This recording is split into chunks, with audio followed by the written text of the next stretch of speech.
Hi. You're early. Just a fleeting visit. Got a meeting in an hour. What are you doing? The Walton Green Residents Association have their AGM and they want me to do the catering. This evening? Afraid so. Anna, I need to eat. Oh, there's something in the fridge. All right. May I ask where you've been? Today? No, for the last few months. Oh, I couldn't work. Someone pinched me ladder. Couldn't you replace it? What with? No ladder, no work, no money. No money, no ladder. All right. Well, where did this one come from? A 10p each way yank. Well, you can stop that right now. Eh? Well, since we've seen neither hide nor hair of you for the last few months, we've made alternative arrangements. John Ellis. Beg your pardon? John Ellis, he's pinched my round, hasn't he? It is pinched around. We do our own windows from now on. She never said anything. She? Your missus. She happens to be Mrs. Collins. Thank you very much. Well, Mrs. Collins didn't say anything. And did you ask her? What for? Well, this may seem astonishing to you, but before you do any work for anybody, it's wise to ask if they want it doing. She didn't say she didn't want it doing. Has she told you she doesn't want a new roof? Then why aren't you up there ripping off the tile? Where is this meeting? In a pub. Couldn't you have told me about this? I didn't know myself till this morning. Why didn't you tell me this morning? Would it have made any difference? It definitely would. I'd have had a hot lunch instead of a mini sandwich turning up at the corners. Get something hot in the pub. Look, you can stop that right now because you're not getting paid for it. I'm certainly not going to start eating pies and drinking pints for dinner.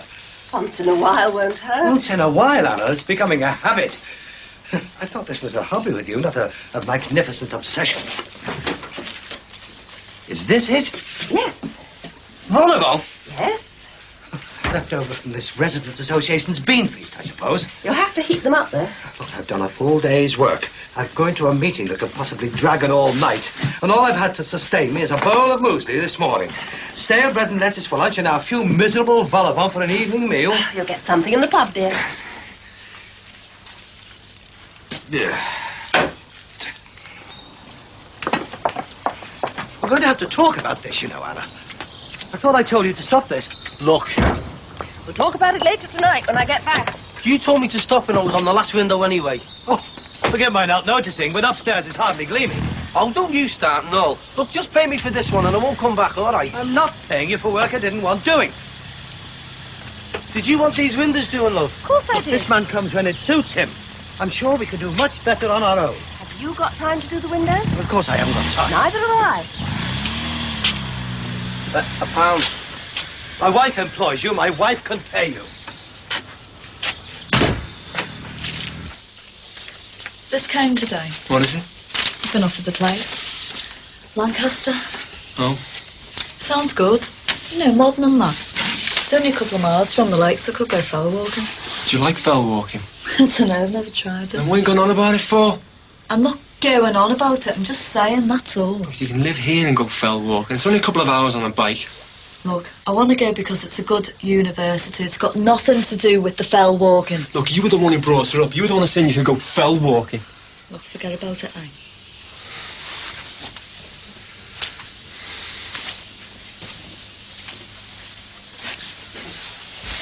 Look, what's wrong with Liverpool University? Oh, God, not again. You can't just pick and choose. You know, it is difficult to get in. Yeah, but you've got in this one, haven't you? Conditional, it says. It depends on the A-levels. Yeah, but apart from that, you got in, so if you can get in this one, you can get in Liverpool. Oh, God, it doesn't work like that.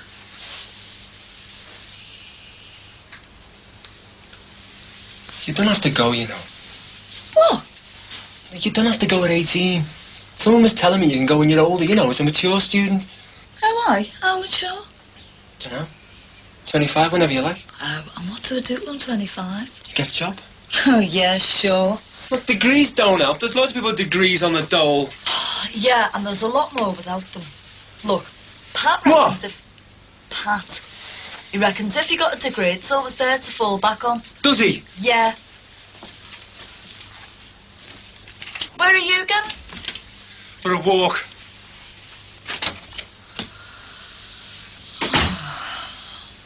The name George Jackson flashed across the nation's TV screen last week when a helicopter carrying the Secretary of State for the Environment was forced to divert from Speke Airport because the words "Free George Jackson" were painted across the tarmac. On behalf of Independent Radio News, I went along to see George Jackson's wife, Marie, at her home. Okay. Yeah. Mrs. Jackson, who did it? Who actually painted those words? I'm not prepared to say. Friends? Well, just some people who know as well as I do that my George is innocent. But aren't they afraid of going to prison? They're more worried about George being in prison. Do you think it did any good? Oh, yeah, because... Mum's telling Daddy to stop missing. Shh! What are you doing? Just go away, will you, George? What are you doing?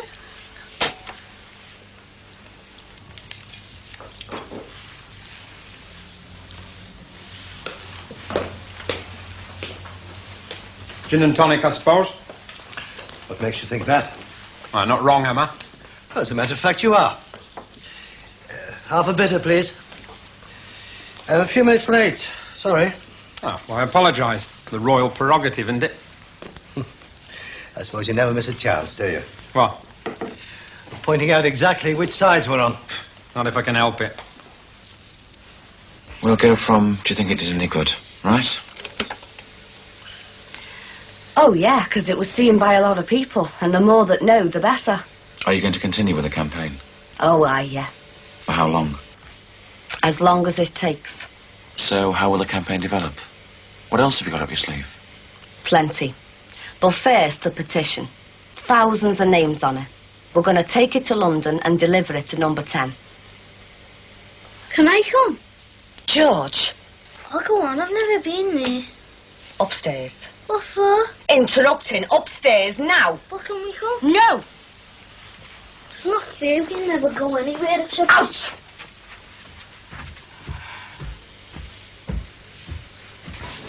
Have you eaten? I did grab a bite, yes. Let me guess. Oh, please don't. You're wide of the mark. These are very good. I'll take your word for it. Right then, shoot. Right. I haven't come here to unfurl a white flag, you know. That's obvious. But there's a couple of things. One's the forthcoming wage award. Hey, you're not serious. Oh, yes, I am. Look, Mr. Collins, we've long established very elaborate machinery for wage negotiation. I'm certainly not going to discuss it with you in the corner of a pub. Oh, come on. You know as well as I do exactly how much you'll get. 4.5% in line with the award at Eurochem. It's the same every year. I know how you can get more. How much more? An extra 1, possibly 1.5%. This could be a big feather in your cap. Half your members are questioning the value of union membership. They know as well as we do that it's the Eurochem award that determines their award. It's the Eurochem men that fight their pay battles for them, just as Ford set the rate in the motor industry. You can alter all that. You can be the first convener to get Petrochem members an award bigger than Eurochem. An extra 1 to 1.5%? Yes? Well, that means 2.5 to 3. Not in this case. Right, you said there were a couple of things. The other one, presumably, is the catch. No, not a catch. Just a perfectly simple request. How'd you better? Orange juice, please. I never drink.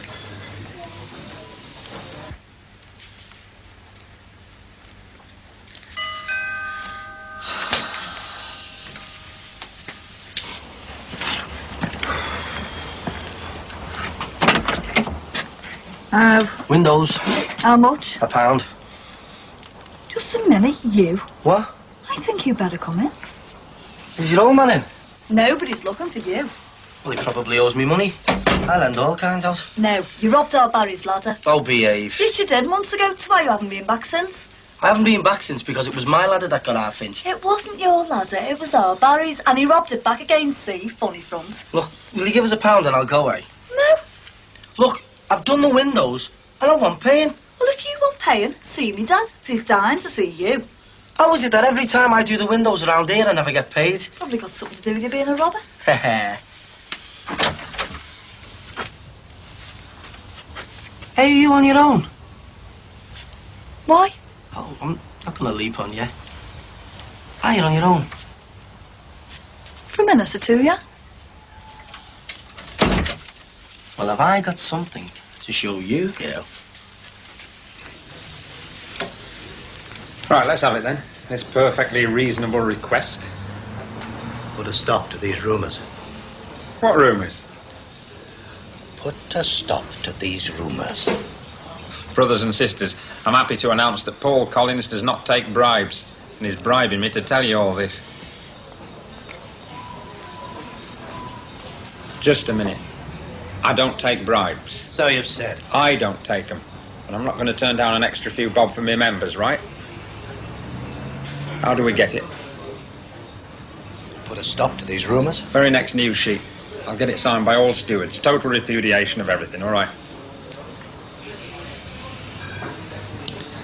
Getting rid of our own maintenance team, using outside contracts, well, it'll save the company a hell of a lot more than many people realise.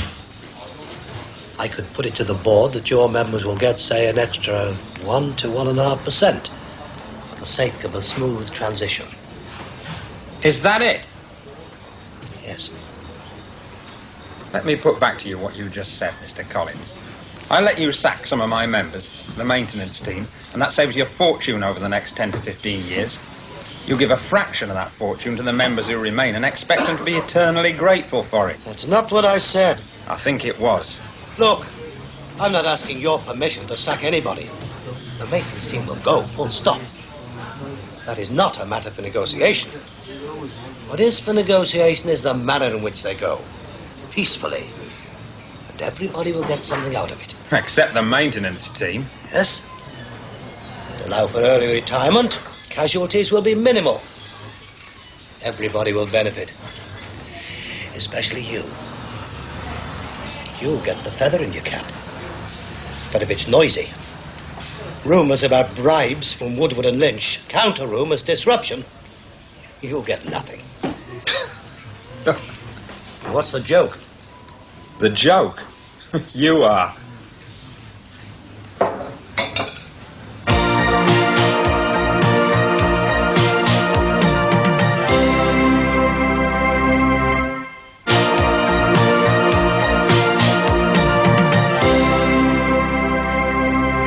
£22 gold. Yeah, and digital. How much? £3.50. A 22 gold watch at £3.50. Yeah. It's junk. Hey, for God's sake, you don't treat a watch like that. Why? 'Cause it'll fall apart 'cause it's made of tin. It's 22-carat gold. I'll see ya. £2 then. Sinbad. I've seen them for £1.50 down Great Ormond Street. I'll see ya. Sit down. I'll tell you one of the funniest things that happened to me. It's my first time in theatre. The surgeon and Mr. Nugent, oh, what a swine, had a big wart on his eyelid. But anyway, he said to me, plastic bag. Oh. I haven't got a clue what's going on. So I fetched the bag, and he said, not like that, girl, open it. So I'm fumbling trying to get the bag open. Oh, I'm really nervous, and everybody's tutting away. Well, eventually, I get the bag open, and then in it goes a man's leg. Oh, I nearly died. Man's leg? Yep, it was an amputation. Are you all right? Of course. They do that to most nurses their first time in the operating theatre. Well, so a leg at them? No, I mean, whatever the op is. They always try to do something to make you sick. What a marvellous sense of humour you've got. Hey, do you want to jack this in yet? No, carry on. Damon, why are you doing this? Told you, haven't I? Just giving you a hand. Yes, but why? Just want to. No ulterior motive? No. Well. Oh, here we go. Well, you see, as I've done all this work for you, I don't want you to give us anything. I was wondering whether you could lend us something. How much? 25 quid. What for? Well, for 25 quid, I can buy a load of gear and sell it for about 50. And what sort of gear? Oh, I don't like to say right now. Come on, Damon. What is it you're buying? Plastic bags.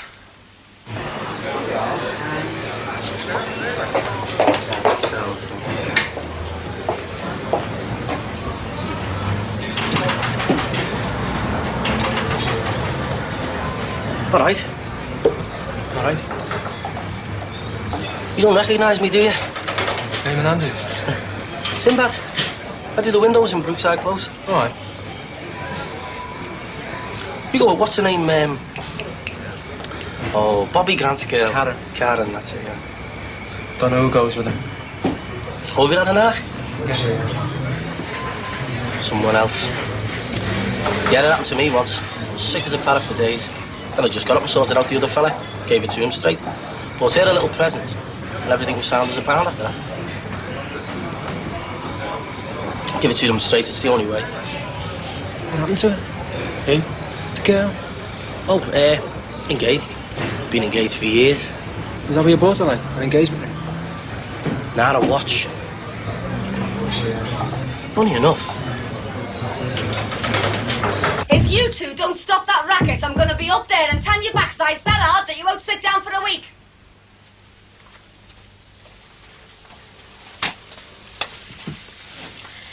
Where were we? Theo. Oh, thanks. You were saying that Mrs. Thatcher will understand because she's a wife and mother too.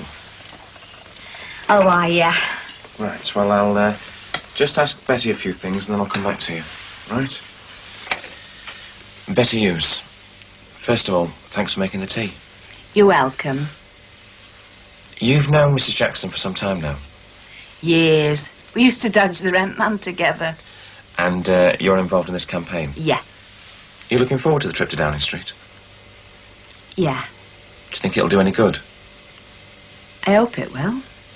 But do you think it will? No. Betty? What good has that woman ever done for the likes of us? Well, Mrs. Jackson was saying that the Prime Minister is a wife and mother too, so she'll understand. Understand? There's millions of parents and kids on the dole that wish she could understand. Oh, we can't use this. Betty, how do you think this is going to help my George? I'm sorry, Marie, but I'm not going to lie. I'll come with you to London, 'cause you're my mate. I'll even smile when that woman comes to the door, 'cause you are my mate. That's all I'm saying. Is it knock off? Behave. And how come it's only a £5? Well, I've got contacts, haven't I? And it's gold? Pure. And how come it hasn't got some kind of mark on it? A hallmark? What do you think that is? That's a hallmark. Cuz. Look, I haven't got a £5 on me, but I'll give it tomorrow. Yeah, well, you can have the watch tomorrow as well, I can't want you? to see it tonight. Well, it'll have to be tomorrow instead, won't it? She'll love it. I don't think you've been doing your homework, Mr. Collins. I wouldn't say that. It's funny, when a manager sits down and looks at a grim set of figures, his immediate response is to sack people. But sacking people just makes the figures worse. It costs money to sack people. You know something? In the last 5 years, one of the biggest items of expenditure for British industry has been redundancy payments. Not so frightening, it'd be funny. I think you'll find it makes the figures worse for that year only. Long term, it's sound economics. Thank you. I doubt if Petrochem could meet the kind of redundancy terms my members would expect and still pay me surviving members the 1.5% Judas money. You can't be serious. There is a limit to our resources. Do you think we are the National Coal Board? I don't think you're quite as bad as them. You just want to destroy jobs. They want to wipe out whole communities. Well, it seems the rumours might continue. Mr. Peterson, I hope not to have to resort to these tactics, but you leave me no alternative. I have been doing some homework. Yeah? And I've learned one or two things about your past. That's not homework, Mr. Collins. That's snooping. It's fighting fire with fire. You used to work for Woodward and Lynch. Yes. And you were sacked for brawling on the shop floor. Was I? Now, how would your members react to that? Using them to further your personal grudge against an ex-employer. How would they get to know? Shall I tell you something, Mr. Paul bloody Collins? I'm not annoyed at the fact that you're stupid. You can't help being stupid. It's knowing that someone as stupid as you should even try to act clever. Homework? Don't try to talk to me about homework, Mr. Collins, because I've done mine. I know all about you. You're a man with no future. managing a jumped-up bottling plant that's got no future either. And if you think the Petrochem board are going to risk a total stoppage just to back one of your harebrained schemes, and you're not just stupid, you're mad. Good night. Pat! Keep your hair on. Pat, you're wanted! Oh, all right. Hiya. What can I do for you, mate? Can we talk? Oh, yeah, sure. I mean, just us. Come on, Damon. You go upstairs and I'll show you my etchings. There you go. Thank you. She's crazy over me. Get up there. Do you fancy a cup of tea? No. I've been walking down thinking.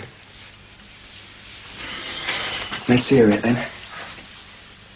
Where do I start? The beginning. I had it all sus before I come in here. I was just gonna thump you and tell you... What? We can fight everybody in our minds, can't we? The things I was gonna do to you. You'd murder me. Why should we fight? Karen. Oh. Come on. You don't need her. The likes of you can get anyone. She's all I've got, right?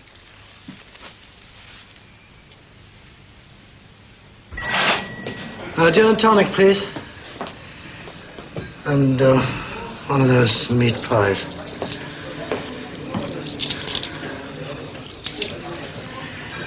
Look, there's nothing at all between us. Oh, don't get me wrong, I like her. And if she likes me, then I'm flattered. But that's all right. And why does she go on about you? Oh, for the same reason as I talk about her. Well, she's going through something I've been through. University. I can advise her, for God's sake. Then advise her to stay. Oh, that's it. What? Bad tactics, old son. What are you talking about? Well, you're frightened that's the last you'll see of her, right? She's going to go away to university and meet some exciting intellectual. And it's a dear John for dearest Andrew. Look, I just came round here to tell you to leave it alone, that's all. Bad tactics. And anyway, the last place on earth she'll meet an intellectual's at university. Look, if she wants to go, then she goes. And if that means you two split, well, then you split. But if you try to keep her here because you're scared of breaking up, then you're going to split all the sooner. Well, you know what you can do with your advice, don't you? Stick it.